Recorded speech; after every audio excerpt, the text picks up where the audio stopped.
Installez-vous confortablement et laissez-vous emporter. Parfois, il suffit d'une seule seconde, d'un éclat de rire cruel intercepté au détour d'une pièce, pour que toute une vie de certitude s'effondre. Cette histoire est celle d'un réveil. Face à la trahison, une femme va choisir de ne pas crier, de ne pas plier, mais de reprendre son destin en main avec une dignité absolue et stratégique. Le voyage commence ici, au milieu des murmures et des faux-semblants d'un dîner en apparence parfait. Cette histoire est une œuvre de fiction. La pénombre dorée du restaurant Le Miroir enveloppait Anne comme un refuge nécessaire, un écran de velours salvateur loin des exigences étouffantes d'un quotidien où Ella s'était lentement effacée, année après année, dans l'ombre grandissante de son époux. Assise seule à une petite table d'angle, à l'écart des regards, elle savourait la rareté de ce moment de solitude, observant machinalement les reflets du cristal sous la lumière tamisée, tout en goûtant à une paix qu'elle croyait enfin méritée. C'est alors qu'une vibration familière, traversant la haute cloison végétale de feuillage sombre qui l'isolait du salon privé adjacent, fit soudainement figer son geste. Cette intonation teintée d'une assurance presque théâtrale, ce ton badin qu'il empruntait toujours lorsqu'il cherchait à captiver un auditoire, appartenait indiscutablement à Marc. Il était là, à quelques centimètres d'elle, invisible mais omniprésent, entouré de ce cercle de collègues et d'amis sophistiqués devant lesquels il aimait tant jouer les hommes d'esprit. Un sourire tendre effleura d'abord les lèvres d'Anne, qui s'apprêtait déjà à se lever pour briser le mur de feuilles et le surprendre, lorsque les mots qui traversèrent la pièce glacèrent le sang dans ses veines. La voix de Marc, légèrement alourdie par l'alcool et une arrogance décomplexée, lança au milieu d'un silence attentif « De toute façon, elle est nulle au lit.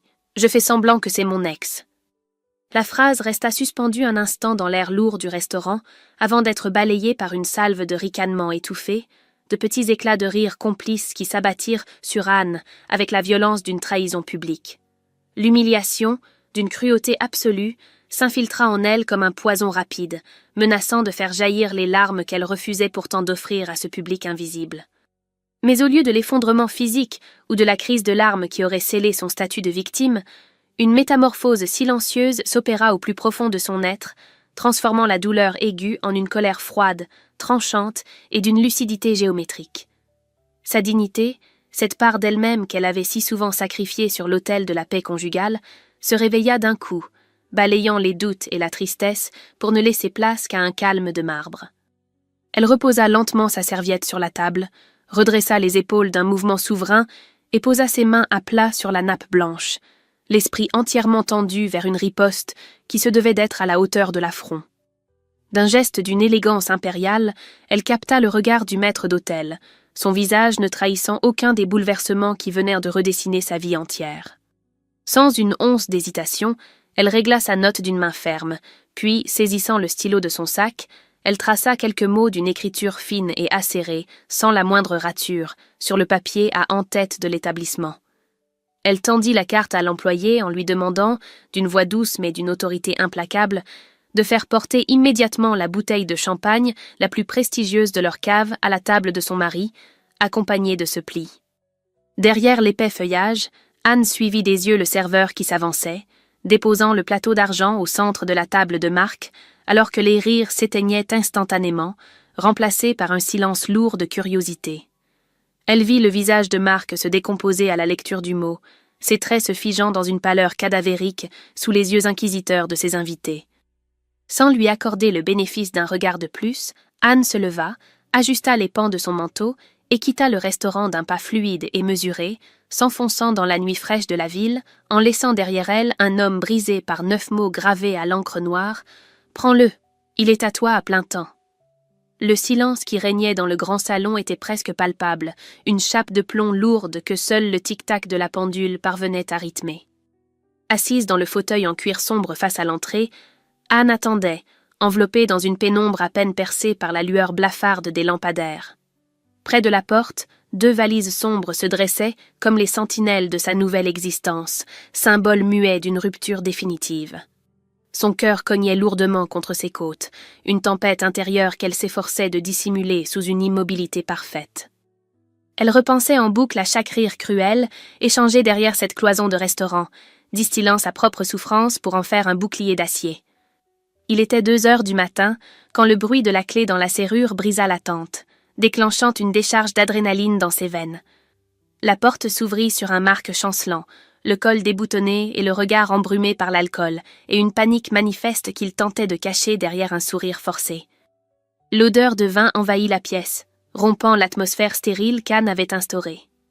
En apercevant sa femme dans l'obscurité, son sourire se figea, une lueur de terreur pure traversant ses yeux avant d'être balayée par une tentative de jovialité. « Anne, qu'est-ce que tu fais dans le noir ?»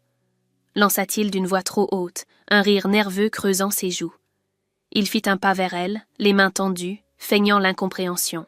« Ce qui s'est passé au restaurant, c'était une blague, mon amour, pour amuser la galerie. Tu connais les filles, elles adorent t'exagérer, et j'avais trop bu. Tu ne vas pas prendre au sérieux des conneries dites entre 2 verres après une journée si épuisante ?» Anne ne bougea pas d'1 millimètre, son regard ancré dans celui de l'homme qui partageait sa vie et qu'elle réalisait ne jamais avoir connu. Elle ne prit pas la peine d'interrompre ses paroles désespérées, le laissant s'enfoncer seul dans le sable mouvant de ses mensonges.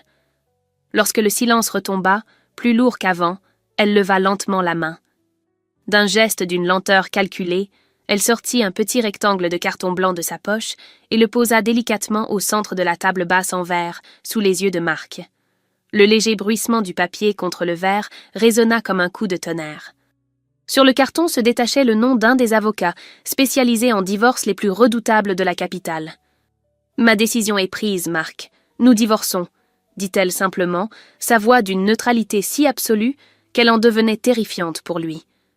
À la vue de la carte, le visage de Marc changea instantanément, perdant toute trace de culpabilité feinte pour laisser place à un masque de rage et de mépris. Le lâche repentant s'effaça pour révéler le manipulateur narcissique dans toute sa laideur. Il se redressa de toute sa hauteur, pointant un doigt vengeur vers elle, sa voix devenant un sifflement venimeux. « Un avocat ?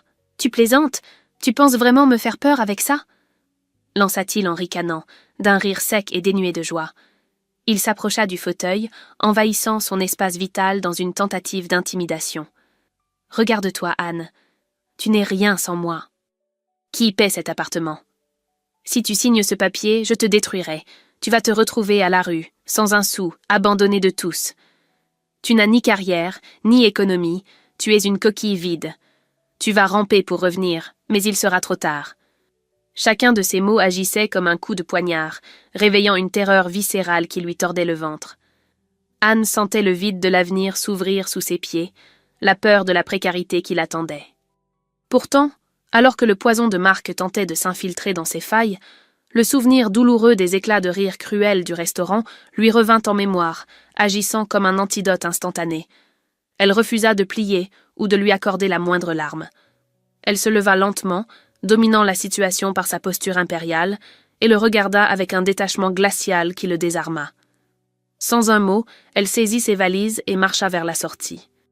En franchissant le seuil, elle laissa Marc seul face à son propre destin. L'aube se leva sur un paysage urbain bien différent de celui qu'Anne avait connu pendant 10 ans. Le craquement du parquet de son ancien appartement avait fait place au grincement d'un linoléum usé, dans un studio exigu, où l'odeur de peinture masquait à peine l'humidité des murs. Pourtant, en contemplant la lumière grise du matin filtrée à travers l'unique fenêtre qui donnait sur une cour bruyante, elle ne ressentit aucun regret. La rupture était consommée, mais les représailles de Marc ne s'étaient pas fait attendre. Dès le lendemain de son départ, en tentant de régler ses premières courses, Anne avait essuyé le refus glacial d'une carte bancaire rejetée.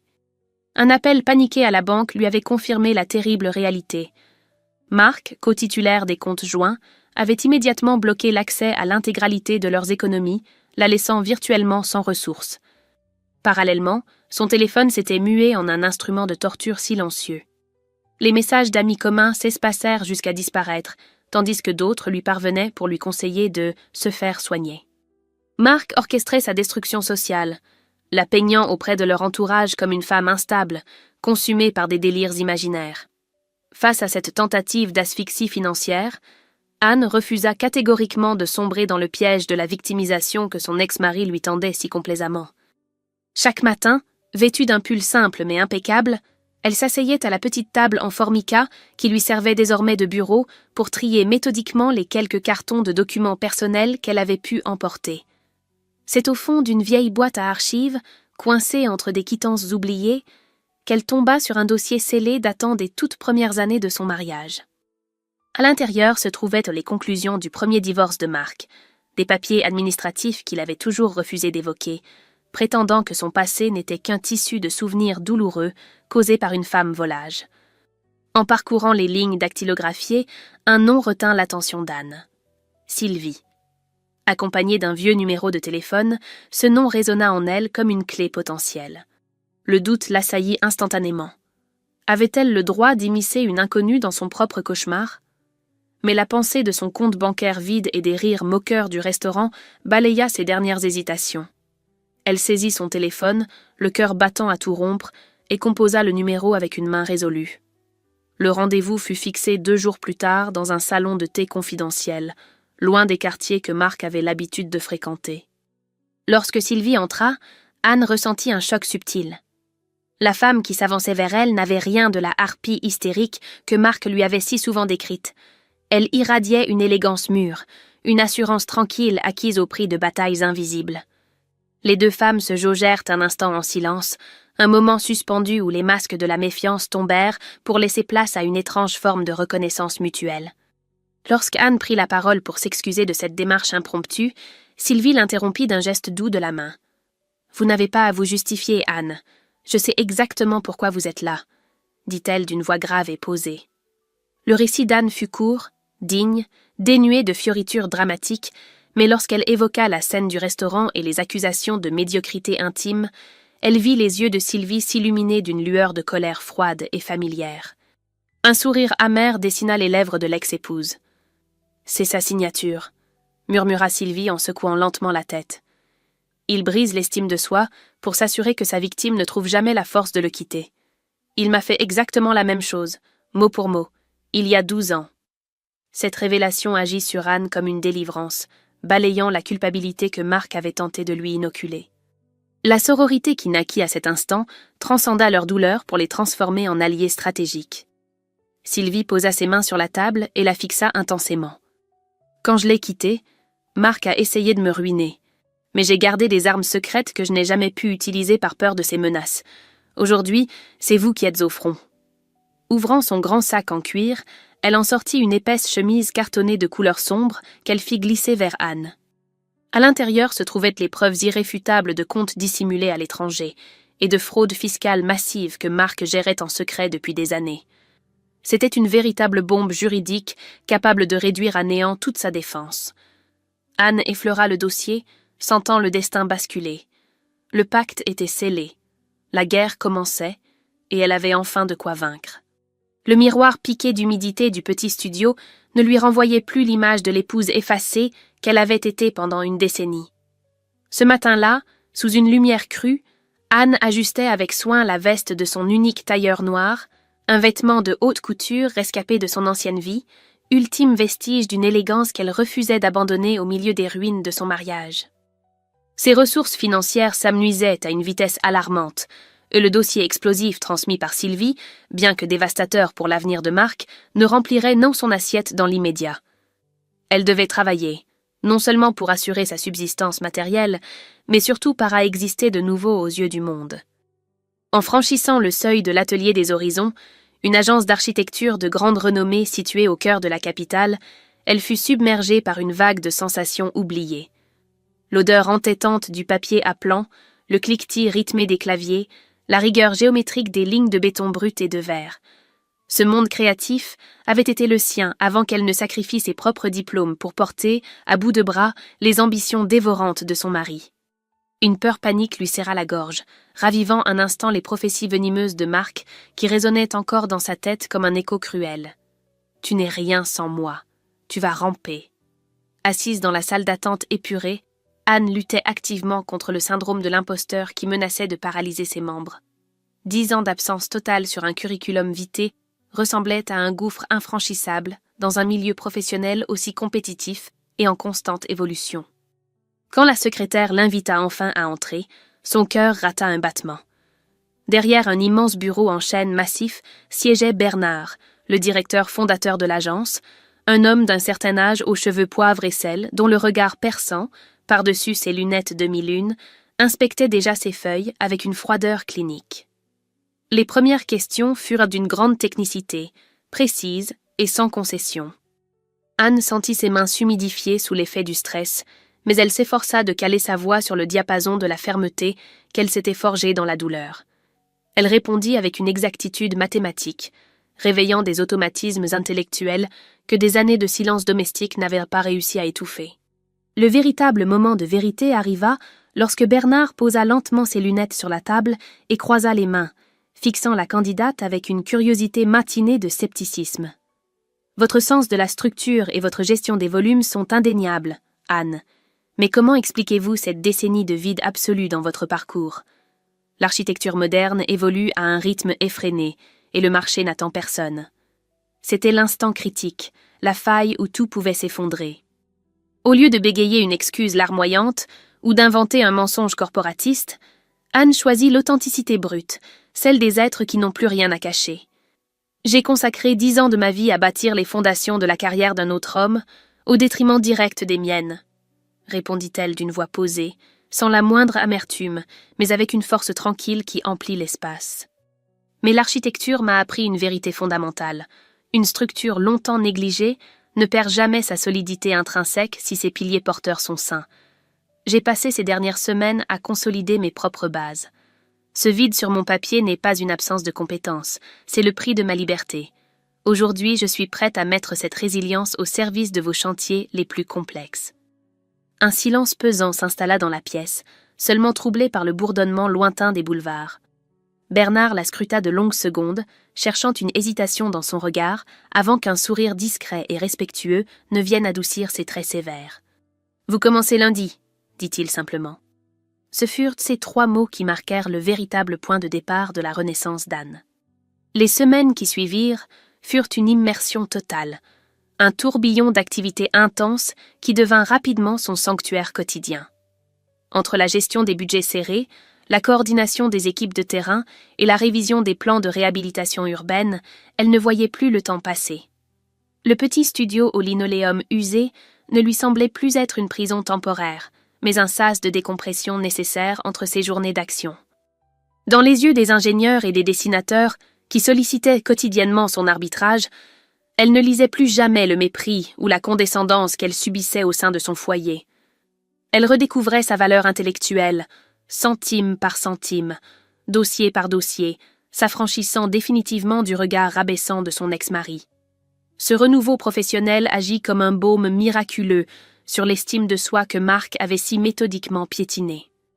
Anne n'était plus la femme jugée inadéquate ou la coquille vide. Elle était devenue la cheville ouvrière de projets d'envergure, une professionnelle dont la clarté d'esprit impressionnait la direction générale. Un vendredi soir, alors qu'elle s'apprêtait à éteindre les lumières de son bureau après avoir bouclé une semaine particulièrement exigeante, Bernard entra, une invitation cartonnée à la main. « Anne, la semaine prochaine se tient le grand gala annuel de la Fédération de l'architecture.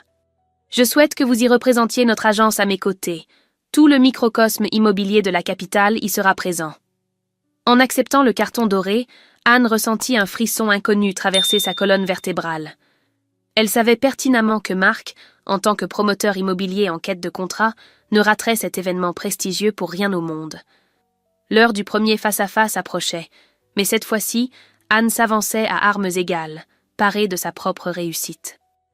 La verrière monumentale du grand salon d'honneur s'ouvrait sur une mer de lumières urbaines, un écrin de prestige et de pouvoir où se pressait ce soir-là le tout Paris de l'architecture et de l'immobilier.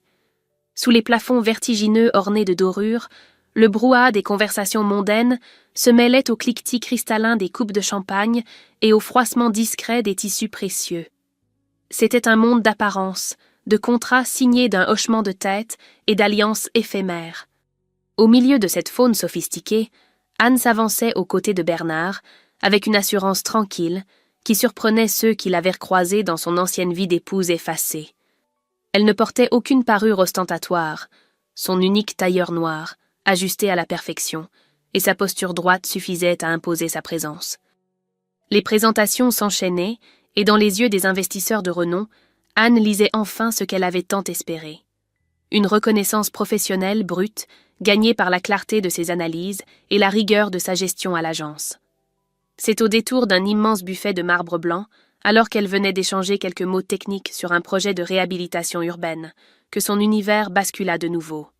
À une dizaine de mètres d'elle, au centre d'un cercle de promoteurs immobiliers influents, se tenait Marc. Il irradiait cette assurance théâtrale qu'il aimait tant arborer en public, un verre de scotch à la main. Mais en pivotant pour saluer un nouvel arrivant, le regard de Marc accrocha celui d'Anne. Le choc visuel fut d'une violence inouïe. Son rire s'étouffa instantanément dans sa gorge, son corps se figea et son verre manqua de lui échapper.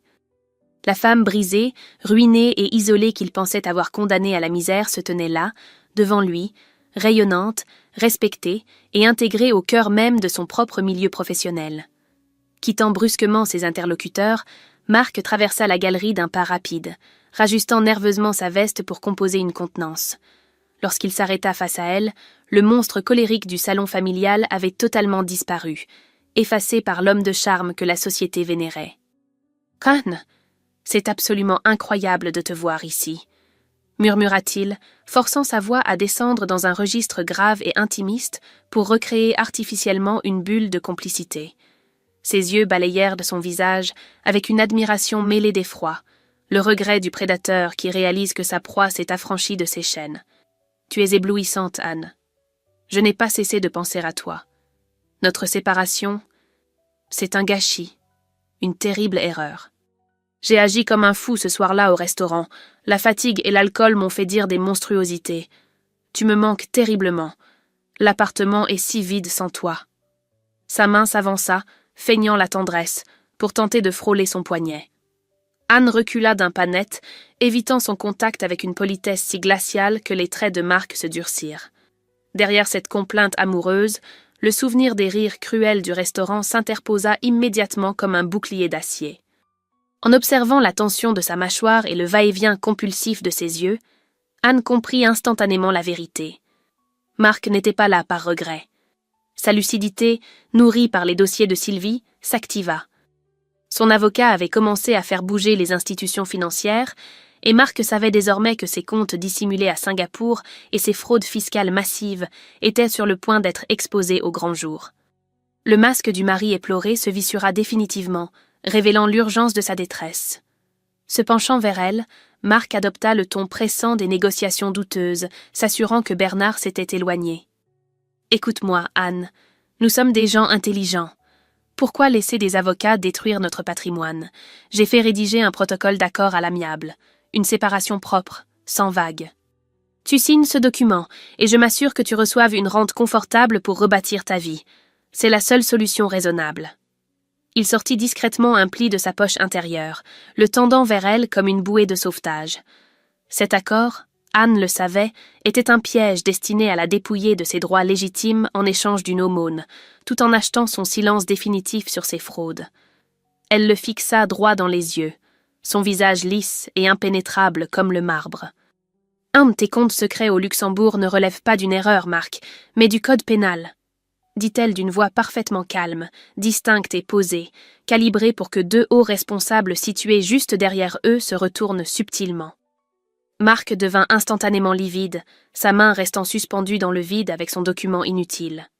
Anne esquissa un sourire attaché, un simple hochement de tête d'une élégance suprême. « Ne t'adresse plus jamais à moi, Marc. Mon avocat répondra à tes menaces devant le juge. Passe une excellente fin de soirée. » Elle se détourna sans lui accorder une seconde de plus, rejoignant son directeur d'un pas fluide, laissant Marc seul au milieu du gala, pétrifié par la réalisation terrifiante que son emprise psychologique était morte à jamais, et que sa chute venait irrévocablement de commencer. Le projet de réhabilitation de l'ancien domaine des Fontaines exigeait une minutie qui dépassait les standards habituels de l'agence. Pour redonner vie à ce bâtiment du XIXe siècle, tout en y intégrant des structures contemporaines, Bernard avait confié à Anne la direction artistique et technique du chantier. C'était une responsabilité immense, mais Anne s'y investissait corps et âme, trouvant dans les lignes droites, les calculs de charge et la rigueur des plannings une stabilité que sa vie personnelle n'avait plus. Pour habiller l'immense hall central, elle refusait les matériaux industriels standardisés. Elle voulait du bois brut, noble, capable de raconter une histoire et de traverser le temps. C'est cette exigence esthétique qui la mena jusqu'à l'atelier de Thomas, un ébéniste et designer indépendant dont la réputation d'intégrité et de talent brut commençait à résonner parmi les professionnels les plus exigeants de la capitale. En franchissant le seuil de l'atelier, situé au fond d'une cour pavée d'un vieux quartier artisanal, Anne fut immédiatement saisie par l'atmosphère unique du lieu. Loin de la froideur clinique des bureaux de verre et de béton, cet espace respirait la chaleur, la patience et la matière. L'air y était dense, agréablement saturé de l'odeur rassurante du cèdre fraîchement coupé, de la résine sauvage et de l'huile de lin. Des copeaux de bois dorés jonchèrent le sol, étouffant le bruit de ses pas et créant un cocon de silence hors du temps. Au centre de la pièce, baigné par la lumière zénithale d'une grande verrière patinée par les années, un homme travaillait, penché sur une immense table de chêne en cours de ponçage. Thomas était un homme d'une quarantaine d'années, à la stature robuste, dont les gestes précis et mesurés dégageaient une tranquillité presque hypnotique. Lorsqu'il se redressa pour l'accueillir, essuyant ses mains calleuses sur son tablier de toile forte, Anne fut frappée par la clarté et la bienveillance de son regard. Il n'y avait chez lui aucune de ces attitudes de séduction calculée ou de cette morgue mondaine dont Marc était le champion incontesté. Thomas dégageait une force tranquille, celle des êtres authentiques qui tirent leur dignité de leur travail. La collaboration entre l'architecte et l'artisan s'installa avec une fluidité déconcertante. Penchés sur les grands plans bleus étalés sur l'établi, ils passèrent des heures à confronter leurs visions, cherchant le point d'équilibre parfait entre la modernité des structures d'Anne et l'âme des essences choisies par Thomas. Anne exposait ses concepts avec cette clarté mathématique qu'elle avait reconquise, tandis que Thomas y répondait par sa connaissance intime, presque charnelle, de la forêt. Il écoutait chacune de ses propositions avec une attention sincère, respectant ses compétences sans jamais chercher à imposer sa supériorité technique ou à la rabaisser. À plusieurs reprises, leurs mains se frôlèrent au-dessus des dessins techniques, et Anne ressentit une chaleur diffuse, une sensation de sécurité physique et mentale qu'elle croyait disparue de sa vie. Thomas était divorcé lui aussi. Il avait connu les tempêtes intimes et les reconstructions douloureuses, et cette maturité se lisait dans les rides légères qui encadraient de ses yeux, ainsi que dans la patience infinie qu'il accordait aux choses comme aux gens. Au fil des semaines, l'atelier de menuiserie devint pour Anne bien plus qu'un simple lieu de rendez-vous professionnel. C'était un sanctuaire de respect mutuel, où elle réapprenait à dialoguer d'égal à égal. Un soir, alors que la nuit était tombée sur la cour pavée et qu'il venait de valider les derniers détails de l'ossature du hall, Thomas lui offrit un café chaud dans de simples tasses en grès façonnées à la main. Ils s'assirent sur 2 tabourets de fortune, entourés par les silhouettes massives des meubles en devenir et l'ombre des outils suspendus. « Vous avez une façon très rare de concevoir l'espace, Anne, » dit-il d'une voix grave, posée, dont le timbre résonna doucement dans le silence de l'atelier. « Vous ne cherchez pas à dompter le lieu par vanité. Vous cherchez à le fortifier, à lui redonner sa dignité. On sent que vous comprenez intimement ce que signifie rebâtir sur des structures autrefois fragilisées. » Anne accueillit ces mots avec une émotion discrète, sentant sa gorge se nouer. Pour la première fois depuis des années, un homme ne la jugeait pas sur sa capacité à plaire, à servir ou à s'effacer, mais sur la valeur de son esprit et la beauté de sa résilience. Thomas la regardait avec une admiration pure, mais il gardait une distance salutaire, respectant la pudeur de ses blessures invisibles. Cette complicité naissante, dénuée de la précipitation artificielle des passions de jeunesse, posait lentement et sûrement les fondations d'un sentiment beaucoup plus vaste, ancré dans la réalité de 2 vies adultes. Anne rentra ce soir-là dans son petit studio le cœur plus léger, une chaleur nouvelle chassant la fraîcheur de la solitude. Mais elle savait que ce répit, aussi doux soit-il, n'était qu'une trêve indispensable avant la tempête. Le calendrier judiciaire avançait inexorablement, et la semaine suivante, elle devait affronter Marc dans l'arène glacée du tribunal pour l'audience finale de leur divorce. La bataille pour sa liberté totale et sa survie financière allait exiger d'elle chaque once de la force qu'elle avait patiemment accumulée. Les longs couloirs de marbre blanc du palais de justice résonnaient d'un bourdonnement continu, un flot de pas pressés, de chuchotements graves et de froissements de robes noires. Assise sur un banc en chêne rigide, Anne attendait l'heure de l'audience, les mains sagement croisées sur ses genoux. À ses côtés, son avocate, maître Dumont, relisait les pièces du dossier d'un œil expert, dégageant une assurance tranquille. Lorsque Marc apparut au bout de la galerie, encadré par son conseil et affichant une morgue de façade, Anne ne scia pas. Malgré son costume sur mesure et sa démarche calculée, l'homme ne pouvait masquer la légère raideur de ses épaules, trahissant la nervosité qui le rongeait depuis leur confrontation au gala. Leurs regards se croisèrent une fraction de seconde, mais Anne y opposa une neutralité si absolue qu'il parut s'en offusquer. « C'est l'heure », murmura maître Dumont, alors que la lourde porte en acajou de la salle d'audience s'ouvrait enfin. L'atmosphère à l'intérieur de la salle était glaciale, solennelle, dépouillée de tout artifice mondain. Derrière son imposant bureau surélevé, la juge, une femme aux traits sévères, ordonna l'ouverture des débats d'un simple hochement de tête. L'avocat de Marc prit immédiatement la parole, déployant une stratégie agressive visant à peindre Anne comme une épouse opportuniste. D'une voix de stentor, il mit en avant le fait qu'elle avait abandonné le domicile conjugal, exigeant aujourd'hui des sommes astronomiques alors qu'elle n'avait jamais contribué financièrement à la fortune de son mari. « 10 ans, madame la juge, 10 ans passés aux frais de mon client à mener une vie de confort sans exercer la moindre activité. Et aujourd'hui, elle prétend le spolier du fruit de son dur labeur. C'est une honte !» lança-t-il avec une indignation feinte, tandis que Marc hochait la tête d'un air faussement accablé. Chaque accusation mensongère résonnait dans la pièce comme un outrage, mais Anne refusa de se laisser emporter par l'émotion. Elle jeta un coup d'œil à maître Dumont, qui lui adressa un sourire discret. Lorsque la juge invita la défense à s'exprimer, l'avocate se leva d'un mouvement fluide, le visage d'un calme olympien. Sans élever la voix, elle posa calmement une épaisse chemise cartonnée sur le pupitre. « Madame la juge, la seule spoliation qui existe ici est celle que subit ma cliente depuis une décennie. Une spoliation de ses diplômes, de sa carrière, mais aussi et surtout une dissimulation frauduleuse des actifs de la communauté. » À ces mots, l'avocat de Marc tenta d'intervenir, mais d'un geste de la main, la magistrate lui imposa le silence. Maître Dumont poursuivit, sa voix claire résonnant comme un couperet. « Nous versons au débat les preuves irréfutables de comptes bancaires non déclarés ouverts par monsieur au Luxembourg et à Singapour, où transitent des commissions occultes liées à ses activités immobilières, des fraudes massives documentées par des audits certifiés. » Un silence de mort s'abattit sur la salle. Le greffier cessa de taper, suspendu à la gravité des révélations. Anne fixa Marc et vit son masque se fissurer en direct. Le teint livide, les lèvres tremblantes, il regardait son propre avocat avec des yeux exorbités par la terreur. La juge saisit le dossier, parcourant les relevés de comptes et les montages fiscaux avec une attention de plus en plus lourde. Les minutes s'étirèrent comme des siècles. « Avez-vous une explication, maître ?» demanda enfin la juge au conseil de Marc, dont l'assurance venait de s'évaporer. Ce dernier balbutia une demande de suspension d'audience, mais la magistrate l'interrompit d'une voix glaciale. « Cela ne sera pas nécessaire. Au vu de la gravité des pièces produites, le tribunal ordonne le gel immédiat de l'ensemble des avoirs de monsieur dans l'attente d'une enquête approfondie. » Le jugement rendu fut une victoire totale pour Anne. La juge lui accorda une prestation compensatoire majeure, prélevée directement sur les biens immobiliers saisis, reconnaissant officiellement le sacrifice de sa carrière et le préjudice subi. En quittant la salle, Anne n'éprouva aucune joie malveillante, seulement le soulagement infini de celle qui a enfin reconquis sa dignité.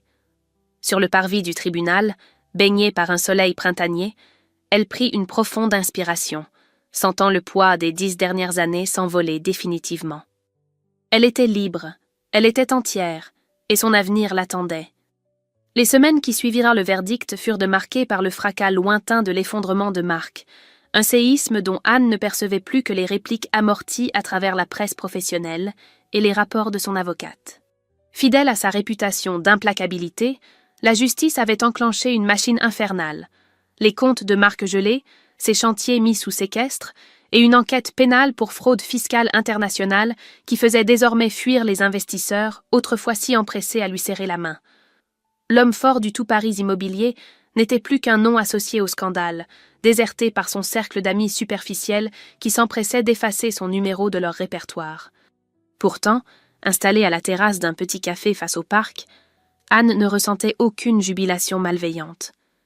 En observant les feuilles printanières s'agiter sous une brise légère, elle réalisa avec une clarté désarmante que la haine avait déserté son cœur, ne laissant place qu'à une immense indifférence. Sa vengeance n'avait pas été un acte de destruction, mais un acte de restitution. Elle avait simplement repris sa vie des mains d'un imposteur.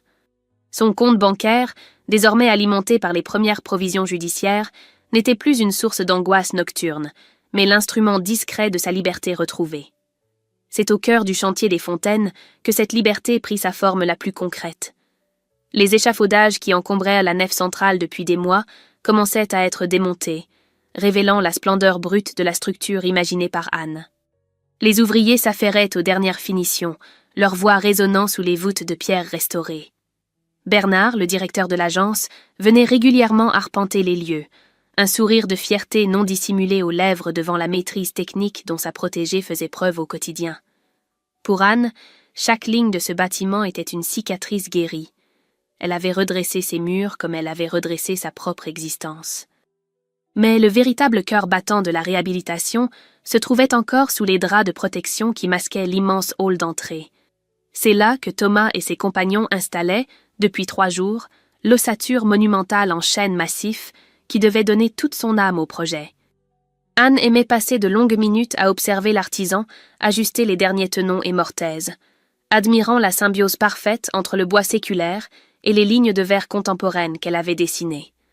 Le vendredi soir, alors que le chantier s'était vidé de ses ouvriers et que le silence était revenu sur le domaine, Thomas retira les dernières bâches de protection. La lumière rasante du soleil couchant traversa la grande verrière, embrasant les veines du bois d'une teinte ambrée et chaleureuse. Anne s'approcha, posant sa main sur la surface polie, sentant la vibration vivante de la matière.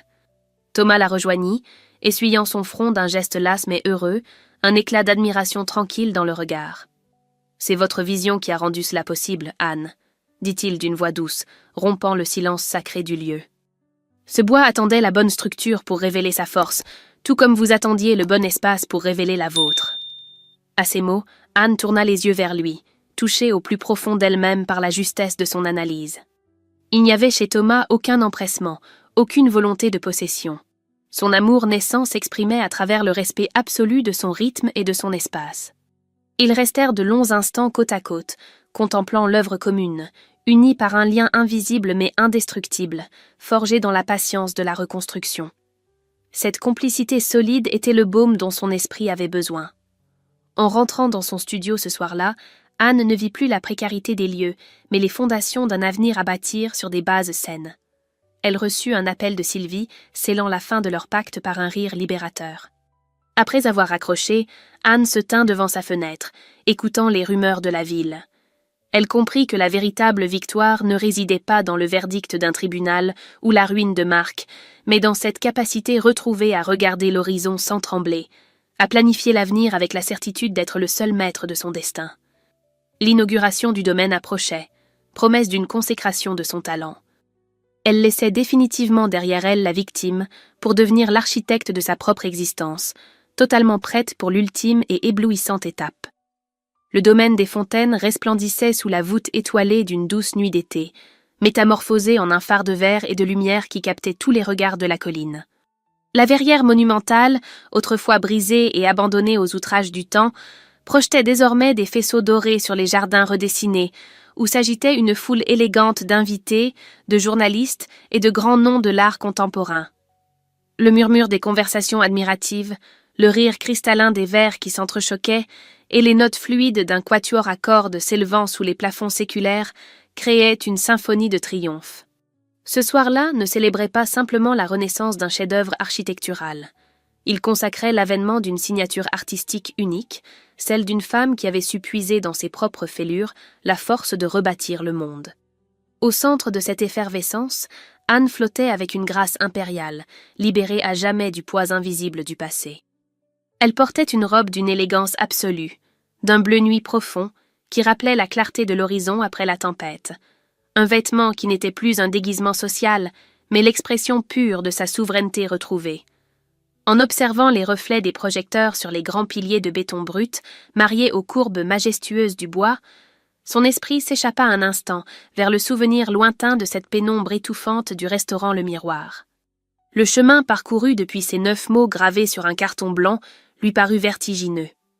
Elle n'était plus l'ombre tapie derrière le feuillage, la victime anonyme d'une cruauté mondaine. Elle était le cœur battant de cette soirée, le génie créateur vers lequel tous les regards convergeaient avec un respect sincère et teinté d'émerveillement.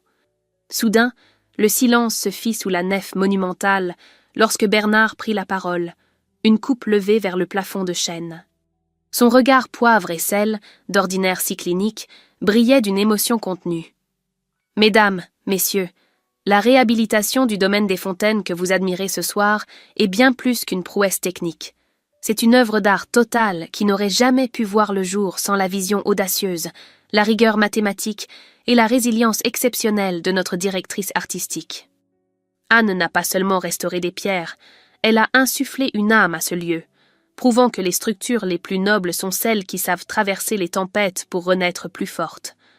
À Anne, l'architecte de ce chef-d'œuvre.